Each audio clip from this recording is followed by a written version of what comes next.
इकडे नाशिकमध्ये आगामी सिंहस्थ कुंभमेळ्याच्या बोधचिन्हावरून पुन्हा एकदा वाद पेटलाय।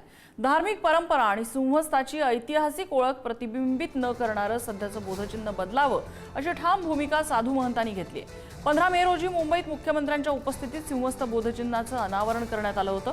मात्र या लोगोमध्ये नाशिक आणि त्र्यंबकेश्वरच्या धार्मिक, आध्यात्मिक आणि सांस्कृतिक वारशाचं दर्शन घडत नसल्याचा आक्षेप वैष्णव संप्रदायातील तिन्ही आखाडे, पुरोहित संघ आणि सनातन वैदिक धर्मसभेनं नोंदवलेला आहे। रामचंद्रजींचं एक तीर्थक्षेत्र आहे, त्यामुळे ओम तरी किंवा धनुष्यबाण हे यायला पाहिजे होतं आणि जेणेकरून नाशिक व त्र्यंबक, शिव आणि वैष्णव यांचं प्रतिबिंब हे त्याच्यातनं उमटलं पाहिजे होतं।